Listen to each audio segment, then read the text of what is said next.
Hello student, मैं अंजलि पयाल स्वागत करती हूँ आपका आईसीटी वर्चुअल क्लासरूम देहरादून से। कैसे हैं आप सब लोग? उम्मीद करती हूँ आप सब लोग अच्छे होंगे और अपनी लाइफ में बहुत बेहतर कुछ कर रहे होंगे। आज हम बात कर रहे हैं क्लास 9th के साइंस की, जिसमें हम रिवीजन कर रहे थे और रिवीजन में हम क्वेश्चन आंसर्स देख रहे थे चैप्टर्स के। लास्ट सेशन में हमने चैप्टर 1 के जो क्वेश्चन आंसर्स थे उनको रिवाइज किया। ओके, आज के सेशन में हम चैप्टर 2 को लेके चलेंगे, जो कि है हमारा is matter around us pure. अभी तक हम किसकी बात कर रहे थे? जितने भी पदार्थ हमारे आसपास थे, यानी हमारे आसपास हमारे सराउंडिंग्स में जितनी भी चीजें हैं वो पदार्थ हैं और उनकी कुछ ना कुछ विशेषताएं हैं, कैरेक्टरिस्टिक्स है या प्रॉपर्टीज यानी कि गुण है।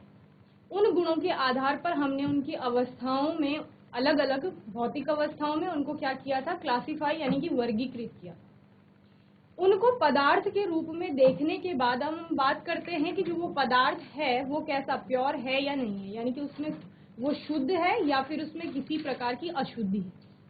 शुद्ध और अशुद्धि ये सब आपने चैप्टर में पहले बहुत अच्छे से पढ़ा है। आज जब हम रिवीजन करेंगे तो सिर्फ हम एक्सरसाइज और क्वेश्चन आंसर्स को यहाँ पर देखेंगे। ओके, किसी का कोई डाउट होगा, क्वेश्चन होगा तो सेशन में आप लोग पूछ लेंगे। ओके, चलिए। तो पहला क्वेश्चन हमारा एमसीक्यूज का है। एमसीक्यू यानी कि आपके बहुविकल्पीय प्रश्न, ठीक है, मल्टीपल चॉइस क्वेश्चन, यानी कि बहुविकल्पीय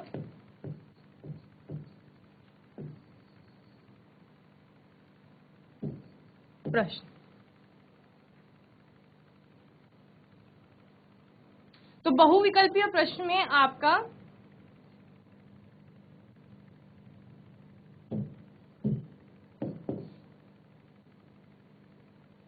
बहुविकल्पीय प्रश्न में आपका पहला प्रश्न है, व्हाट इज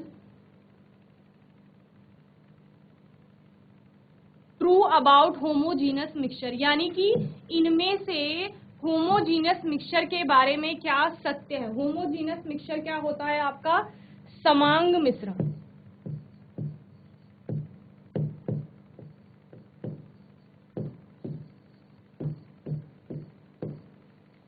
समांग मिश्रण के बारे में इनमें से क्या सत्य है, यानी कि आपको अलग अलग स्टेटमेंट, कथन दिए गए हैं और आपको बताना है कि उन कथनों में से कौन सा कथन सत्य हो।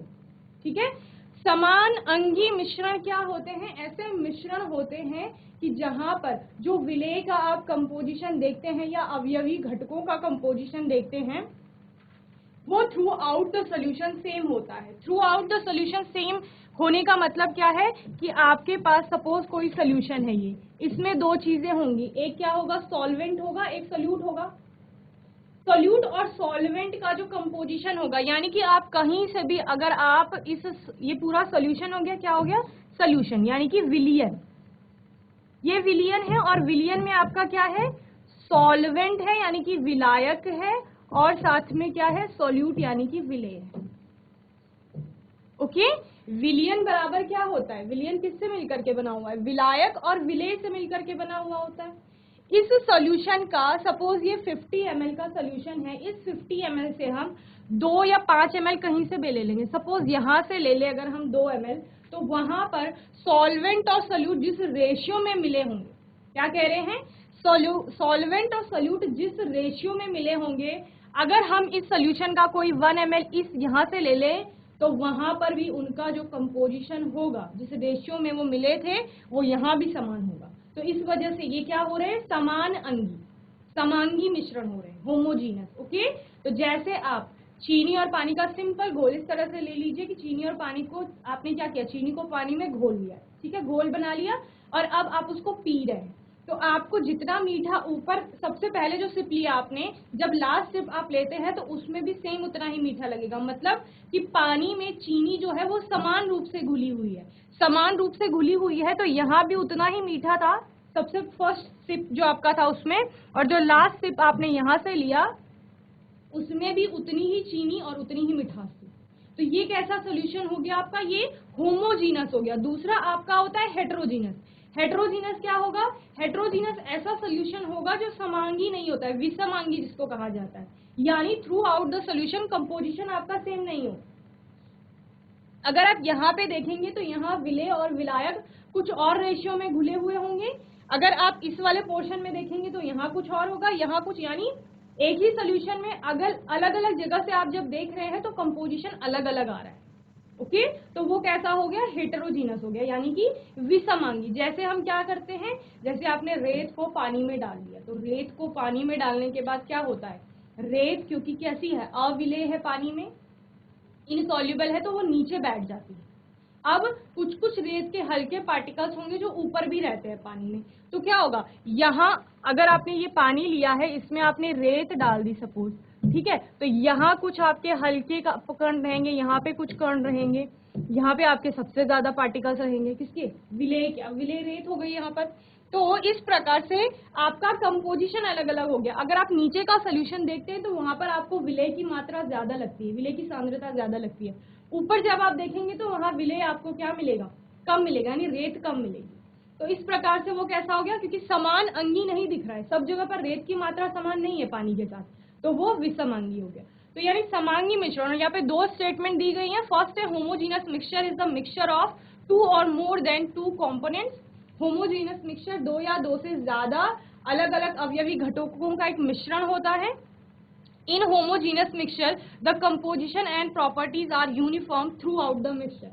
जो आपका होमोजीनस मिक्सचर है उसका जो कंपोजिशन है उसमें एंड प्रॉपर्टीज, जो उसकी प्रॉपर्टीज हैं वो यूनिफॉर्म होती हैं, यानी कि एक समान होती हैं थ्रू आउट द मिक्सचर, पूरे मिक्सचर में। ये जो मिक्सचर है इसमें जो प्रॉपर्टीज होंगी और कंपोजिशन होगा वो समान है। ओके, तो आपको पता है बी वाला आपका करेक्ट है और ए आपका वो भी कैसा है, तो आपका जो ऑप्शन कौन सा होगा, सी वाला होगा। ए और बी दोनों सही है, क्योंकि होमोजीनस मिक्सचर में जरूरी नहीं है कि दो ही होंगे, कि सिर्फ चीनी और पानी है, आपने नमक भी डाल दिया है उसमें, वो भी घुल जाएगी, तब भी होमोजीनस मिक्सचर कहलाएगा। क्यों? क्योंकि दोनों घुल करके, चीनी भी पानी में विलेय है और आपका नमक सॉल्ट भी क्या होता है, पानी में विलेय होता है, तो वो भी घुल जाएगा और घुलने के बाद क्या बनाएगा, होमोजीनस मिक्सचर, यानी कि समांग मिश्रण।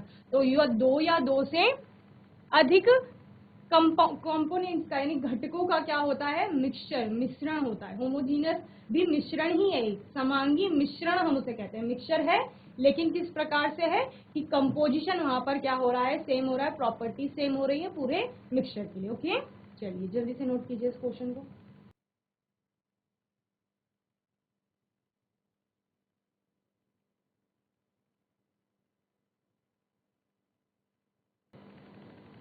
चलिए नेक्स्ट क्वेश्चन देखते हैं। नेक्स्ट क्वेश्चन है which of the following property does not describe a compound. इनमें से कौन सा गुण does not describe a compound, जो यौगिक को डिस्क्राइब नहीं करता है, यानी कि आपका यौगिक क्या होता है। ठीक है, तो यौगिक क्या होता है, यौगिक आपको पता है बच्चों कि यौगिक जो होता है वो तत्वों से मिलकर के बना होता है। जब तत्व आपस में मिलते हैं या तत्वों के परमाणु आपस में मिलते हैं भिन्न भिन्न तत्वों के, तो वो किसका निर्माण करते हैं, वो एक यौगिक का निर्माण करते हैं या यौगिक बनाते हैं। ठीक है, तो यहाँ पर आपको अलग अलग पॉइंट्स बताए गए हैं। ए है इट इज कंपोज्ड ऑफ 2 और मोर एलिमेंट्स, ये 2 या 2 से ज्यादा एलिमेंट्स यानी कि तत्वों से मिलकर के बना होगा। B it is a pure substance, ये एक शुद्ध पदार्थ होता है। It cannot be separated into constituent by physical means, ये अपने अवयवी घटकों में फिजिकल मीन्स यानी कि भौतिक आपका जो विधियां होंगी उनके द्वारा आप इसको सेपरेट नहीं कर पाते। यानी कोई कंपाउंड है वो, उसको अगर आपने उसके अवयवी घटकों में तोड़ना है तो आप सिर्फ फिजिकल मेथड से उसको नहीं तोड़ पाएंगे। ओके, डी है it is mixed in any proportion by mass. Okay, तो ये द्रव्यमान के किसी भी अनुपात में क्या होते हैं, मिक्स होते हैं। ओके, तो आपका option D it is mixed in any proportion by mass. Okay, तो क्योंकि यौगिक जो होता है उसने क्या कहा था, does not describe a compound, जो एक कंपाउंड के बारे में नहीं बताता है, वो कौन सा स्टेटमेंट है। तो हमें पता है कंपाउंड क्या है, 2 या 2 से अधिक एलिमेंट से बना हुआ है। जिससे हम H2O की बात कर रहे हैं, H2O आपका एक कंपाउंड है। H2O में हाइड्रोजन एक एलिमेंट है और एक एलिमेंट क्या है, ऑक्सीजन है। हाइड्रोजन के 2 परमाणु हैं यहाँ पर, ऑक्सीजन का 1 परमाणु है जो आपस में मिल करके क्या बना रहे हैं, H2O यानी कि वाटर बना रहे हैं। ओके, तो पहला स्टेटमेंट सही है। दूसरा क्या है, it is a pure substance.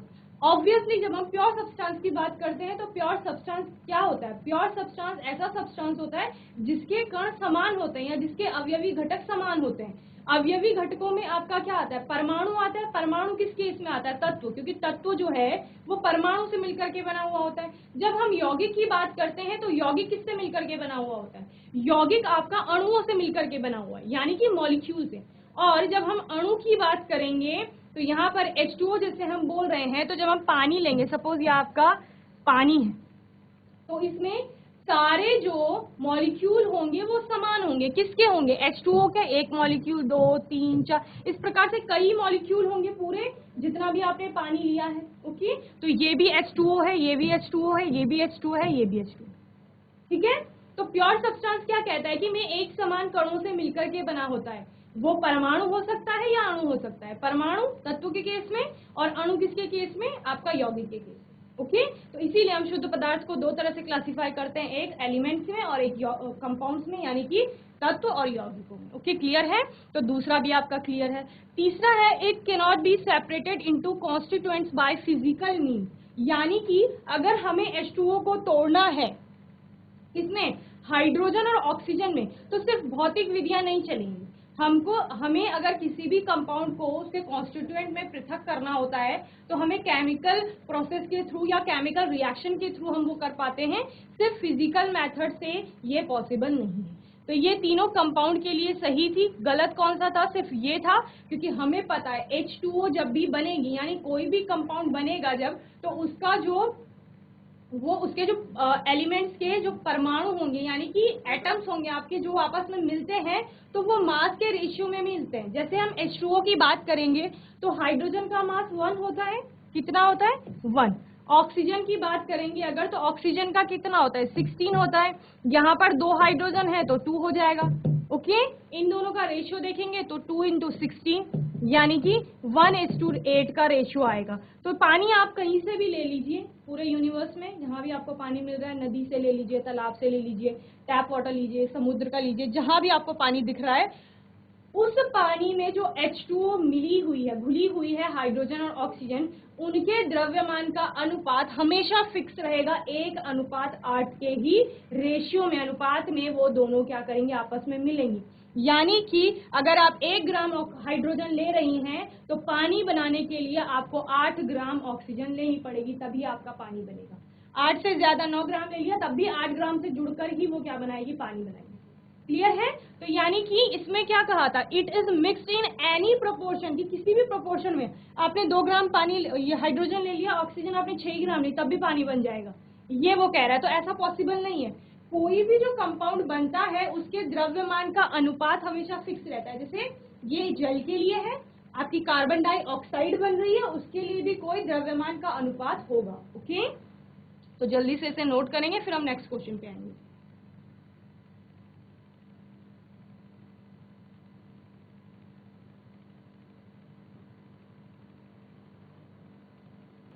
चलिए नेक्स्ट क्वेश्चन देखते हैं।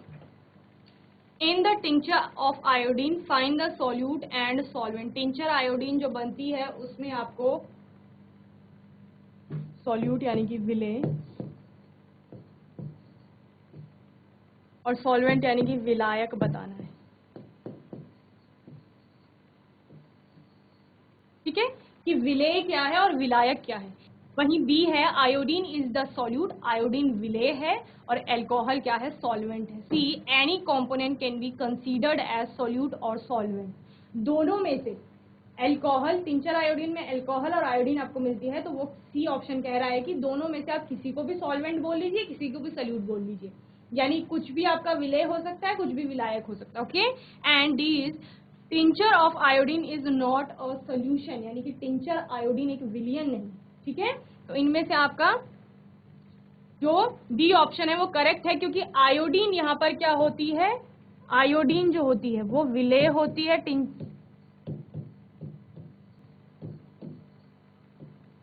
आयोडीन विलेय है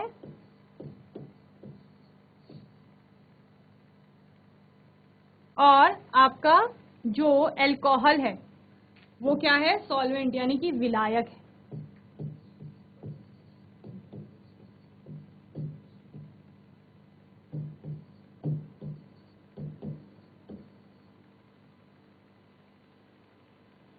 ओके, जल्दी से नोट करेंगे इसे।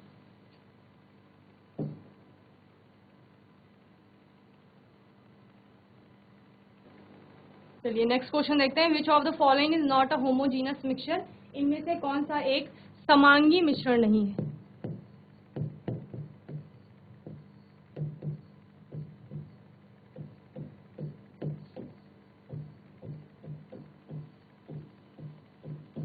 तो समांगी मिश्रण कौन सा नहीं होगा, जिसका थ्रू आउट द सोल्यूशन जो कंपोजिशन है वो सेम नहीं होगा, प्रॉपर्टी सेम नहीं होगी।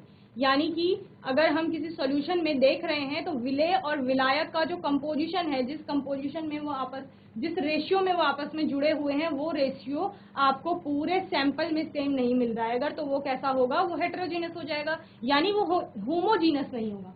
जो होमोजीनस नहीं होगा वो क्या होगा, वो हेटेरोजीनस होगा। क्यों? क्योंकि दोनों एक दूसरे के कैसे चलते हैं, विपरीत चलते हैं। अगर composition through out the sample same नहीं, ठीक है, अगर हम चीनी और पानी का घोल देख रहे हैं, उसमें हमें ऊपर भी उतना ही मीठा लग रहा है, लास्ट वाला सिप जो हम उसका ले रहे हैं घोल का, वहां पर भी हमें मिठास उतनी ही लग रही है। मिठास का मतलब क्या है, मिठास का मतलब है चीनी। चीनी ऊपर भी उतनी ही घुली हुई है और नीचे जो लास्ट पोर्शन है उस सॉल्यूशन का, वहां पर भी चीनी उतनी घुली हुई है पानी के साथ। लेकिन जब हम रेत और पानी का मिक्सचर देखते हैं, वहां पर हमें नीचे रेत की मात्रा ज्यादा मिलती है और ऊपर रेत की मात्रा कम मिलती है। तो ये क्या हो गया, ये कैसे हो गया आपका, ये हेटेरोजीनस हो गया रेत और पानी का। जबकि हम चीनी और पानी की बात कर रहे हैं तो वो कैसा है, वो होमोजीनस है, यानी कि वो समांगी मिश्रण है। ओके, तो यहाँ पर आपको ऑप्शन है A air, B tincture of iodine, C sugar solution, D milk. पहला है वायु यानी कि हवा। हवा एक समांगी मिश्रण होता है क्योंकि हमें पता है कि गैसेस वहां पर कितनी कितनी मात्रा में है। ओके, और वो पूरे ही हमारे जितना भी वायुमंडल है वहां सब जगह उसकी मात्रा उतनी ही होती है। B tincture of iodine, tincture of iodine भी एक ऐसा सोल्यूशन होता है आपका, होमोजीनस सोल्यूशन होता है। सी सुगर सोल्यूशन, दूध आपका किसकी बात करते हैं, चीनी और पानी के घोल की बात करते हैं, तो वहां पर चीनी और पानी का घोल भी एक समांगी मिश्रण होता है। तो सिर्फ क्या रह गया आपका डी मिल्क, तो मिल्क आपका किसमें नहीं आता, होमोजीनस मिक्सचर में नहीं आता। ओके, चलिए जल्दी से नोट कीजिए।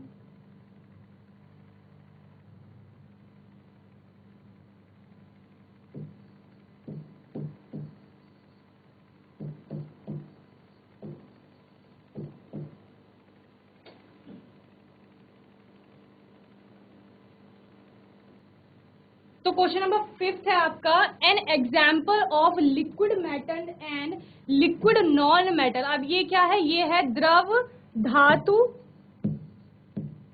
और द्रव अधातु।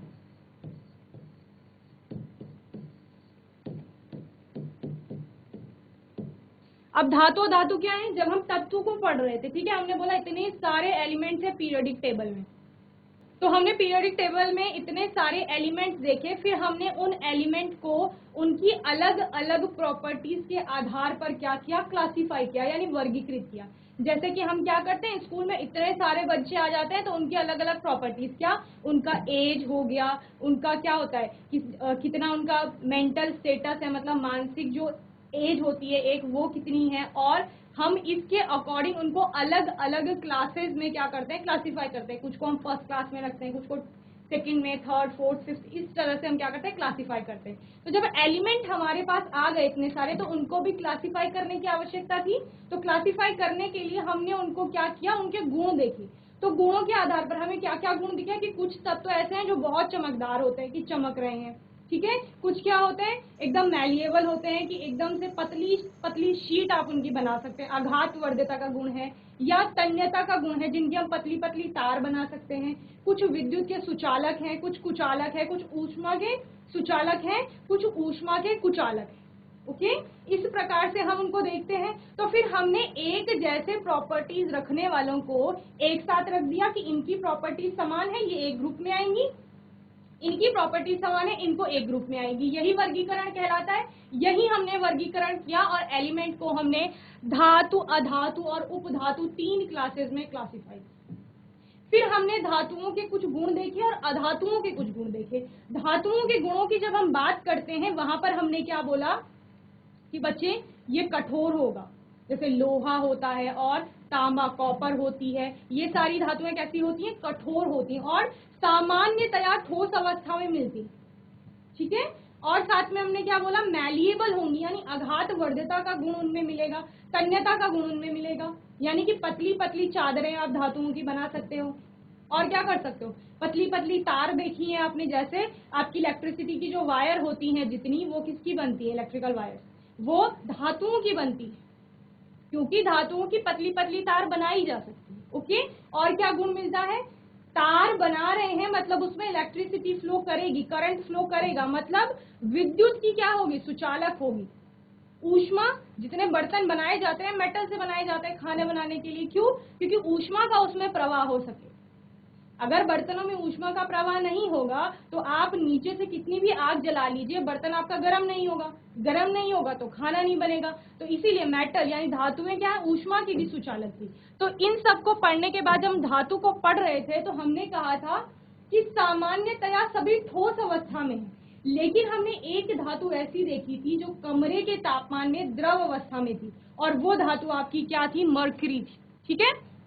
तो मरकरी के आपके पास दो ऑप्शन है, बी और सी, जहां पर उसको नॉन सॉलिड बोल सकते हैं आप, या क्या कह सकते हैं, लिक्विड के रूप में आपको दिखाया गया है, ठीक है। तो बी और सी ऑप्शन हो गया, लेकिन हमें नॉन मेटल भी पूछा है लिक्विड में, यानी कि ऐसी अधातु भी आपको बतानी है जो द्रव अवस्था में पाई जाएगी। तो जब हम अधातुओं के बारे में पढ़ रहे थे तो जितनी प्रॉपर्टीज हमने धातुओं में देखी उसके ठीक विपरीत आपके अधातु आपको मिलते हैं। ओके, तो अधातु में जब हम द्रव अवस्था में बोलते हैं तब हम ब्रोमीन की बात करते हैं। तो ऑप्शन सी आपका करेक्ट होगा कि द्रव धातु जो होगी वो क्या होगी आपकी, मरकरी, जिसको पारा कहा जाता है, और द्रव अधातु क्या हो जाएगी, ब्रोमीन हो जाएगी। ओके, मरकरी, पारा जिसे कहते हैं, और अधातु आपकी क्या होगी, ब्रोमीन। ओके, मरकरी पारा आपको कहाँ मिलता है, थर्मोमीटर में लगा हुआ मिलता है, ठीक है। थर्मोमीटर देखा, टेम्परेचर नोट करता है, जब ये हमें फीवर वगैरह आता है तो डॉक्टर हमें थर्मोमीटर देता है ना, टेम्परेचर चेक करता है हमारी बॉडी का, तो उसमें क्या लगा होता है, उसमें यही मरकरी पारा लगा हुआ होता है। ओके, चलिए जल्दी से नोट कीजिए। बातें नहीं करेंगे, GIC रिखनी खाल, बच्चों आवाज आ रही है, हाथ उठाइए आवाज आ रही है तो,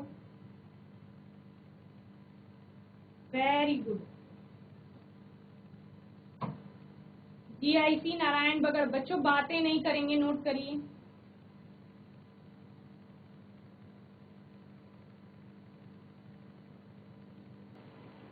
चलिए नेक्स्ट है फिल इन द ब्लैंक्स। अब फिल इन द ब्लैंक्स क्या होता है, रिक्त स्थान की पूर्ति।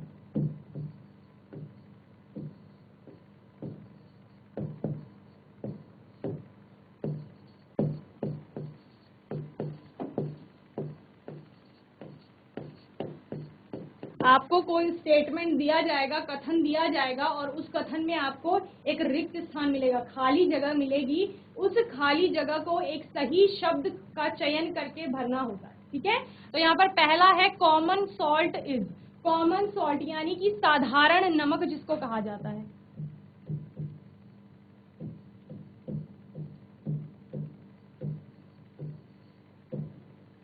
तो साधारण नमक आपका क्या होता है बच्चे, कंपाउंड होता है, यानी कि यौगिक होता है। क्या होता है साधारण नमक,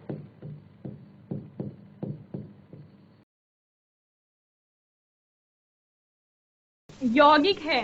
ओके, यौगिक कैसे है, क्योंकि इसमें दो प्रकार के तत्व आपको मिलते हैं, NaCl इसको कहा जाता है। Na क्या है, सोडियम, Na क्या है आपकी सोडियम, और Cl क्या है, क्लोरीन। इन दोनों के बीच में आयनिक बॉन्ड फॉर्म हो रहा है, यानी कि आयनिक बंध बन रहा है। ये मैंने आपको बताया है, जब हम बॉन्डिंग पढ़ रहे थे तब मैंने पूरा NaCl आपको समझाया था अच्छे से कि किस प्रकार Na अपना एक इलेक्ट्रॉन दे करके Na प्लस बना, पॉजिटिव बना रहा है, वहीं Cl एक इलेक्ट्रॉन ले करके अपना Cl निगेटिव बना रहा है, और दोनों के बीच में आयनिक बॉन्ड फॉर्म हो रहा है, तो उसको NaCl इसी वजह से NaCl बन रहा है, ठीक है, इनके बीच में आयनिक बॉन्डिंग हो रही है।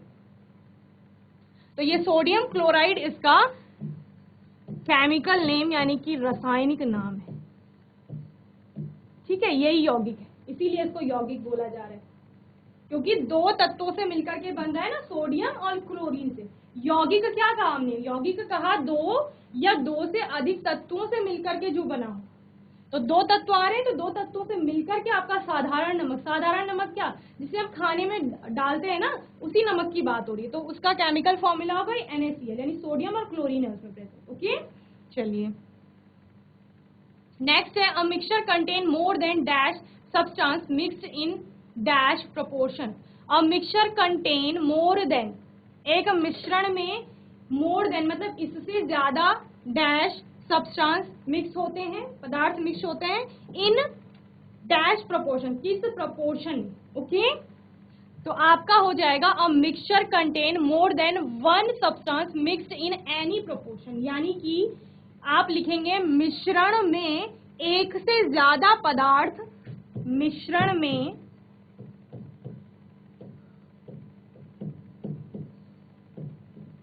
एक से अधिक पदार्थ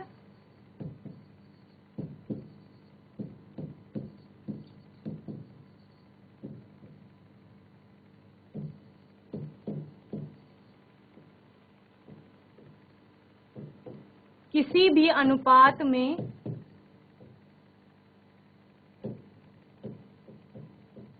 मिश्रित रहते हैं या घुले हुए रहते हैं।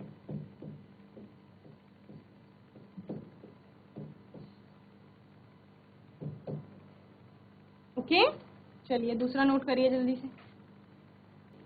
तो हमने यौगिक पढ़ा था, यौगिक के ठीक ऑपोजिट आपका क्या जाता है, मिक्सचर जाता है, यानी कि मिश्रण।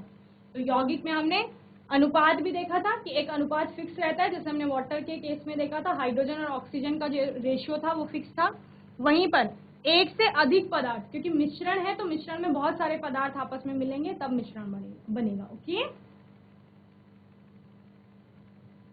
थर्ड है आपका, properties of a dash are different from its constituent element, whereas a dash shows the property of its constituting elements। यानी कि जो properties of a compound are different from its constituent element, compound की जो properties होती है ना वो उसके element से different होती है। मतलब हाइड्रोजन की जो प्रॉपर्टी है और ऑक्सीजन की जो प्रॉपर्टी है वो दोनों डिफरेंट है, लेकिन हाइड्रोजन और ऑक्सीजन से मिलकर ही आपका वाटर बन रहा है, और वाटर की प्रॉपर्टीज कुछ डिफरेंट है, समझ रहे हैं।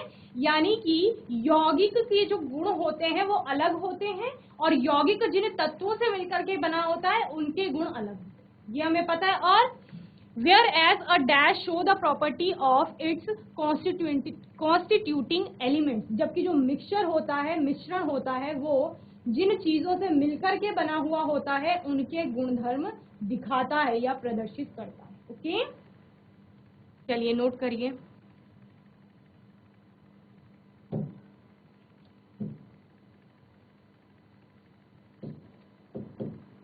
लिखिए यौगिक के गुणधर्म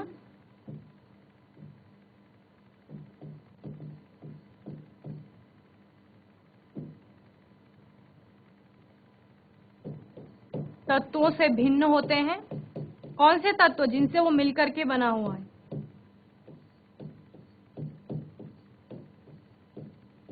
इनको मैं ब्रैकेट में अवयवी घटक लिख देती हूँ। अवयवी घटक से समझेंगे यानी कि ये वो तत्व जिनसे वो मिलकर के बन रहा है कंपाउंड आपका, ठीक है। वहीं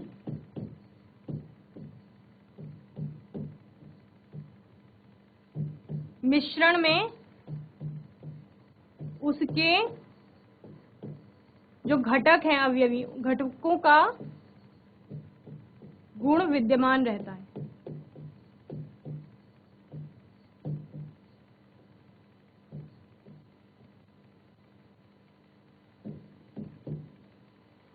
ओके, चलिए नोट करिए।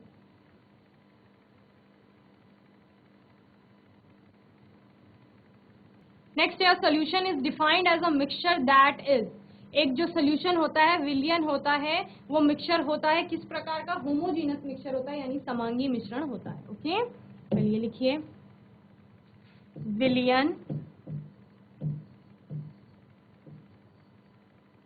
एक समांगी मिश्रण होता है। ठीक है, मिश्रण है वो भी, मिश्रण यानी कि मिलकर के बन रहा है किसी से,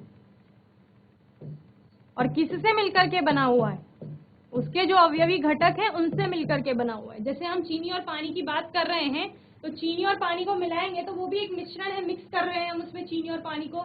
लेकिन उस चीनी और पानी को अगर हम उसका कंपोजिशन देखते हैं तो हमें through out the sample composition, क्योंकि सेम आ रहा है, हम बार बार उसी की बात कर रहे हैं, और सैंपल में कंपोजिशन सेम है, अवयवी घटक आपस में एक समान रेशियो में मिल रहे हैं, तो इससे क्या हो रहा है कि वो समांगी मिश्रण की कैटेगरी में आ रहा है। तो यानी विलयन मिश्रण है, लेकिन कैसा मिश्रण है, समांगी मिश्रण है, समान अंग है उसमें। ओके, चलिए नेक्स्ट है आपका, we can remove salt from a solution by using the process of. हम किसी सोल्यूशन से, विलयन से सॉल्ट यानी नमक को अलग कर सकते हैं, लवण को अलग कर सकते हैं, किसके द्वारा, इवेपोरेशन के द्वारा। हम क्या कर रहे थे, हमें पता है समुद्र के पानी में बहुत सारी नमक घुली हुई है, तो हम क्या करते हैं, हम शैलो पिट्स बनाते हैं समुद्र के किनारे। शैलो पिट्स यानी उथले गड्ढे, जैसे क्यारियां बनाते हैं ना घर में, जब आप लोग गार्डनिंग करते हैं, उसी प्रकार के शैलो पिट्स बनाए जाते हैं, क्यारियां बनाई जाती हैं, उनमें पानी को रोका जाता है, समुद्र के पानी को। तो समुद्र का पानी जब वहां पर आएगा उसके साथ घुली हुई नमक भी आएगी। ठीक है, और जब वो उथले हुए गड्ढे हैं वहां से क्या होगा, उसमें सूर्य का प्रकाश पड़ेगा, और प्रकाश पड़ने से वाष्पन होगा, वाष्पीकरण होगा, और वाष्पीकरण के द्वारा पानी तो ऊपर वाष्पित हो जाएगा, भाप बन करके उड़ जाएगा, तो क्या बच जाएगी, सिर्फ नमक वहां पर बच जाएगी। तो इस प्रकार आप वाष्पीकरण के द्वारा क्या कर लेते हैं, किसी भी विलयन से नमक को प्राप्त कर लेते हैं। ठीक है, तो लिखेंगे वाष्पीकरण द्वारा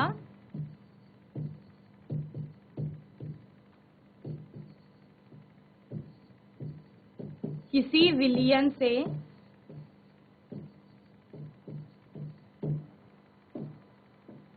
लवण को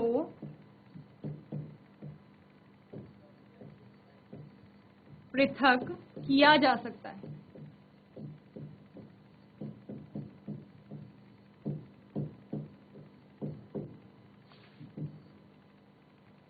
ओके,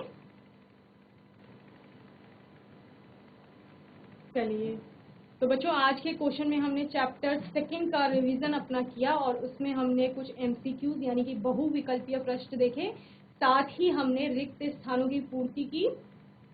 होपफुली आज का सेशन आपको अच्छे से समझ में आया होगा। कोई क्वेश्चन होगा आपका, डाउट होगा आपके मन में कोई, तो आने वाले सेशन में आप लोग पूछ लेंगे, और आने वाले सेशन में हम फिर से कुछ इसी चैप्टर के क्वेश्चंस के साथ आएंगे। और तब तक के लिए आईसीटी वर्चुअल क्लास से जुड़ने के लिए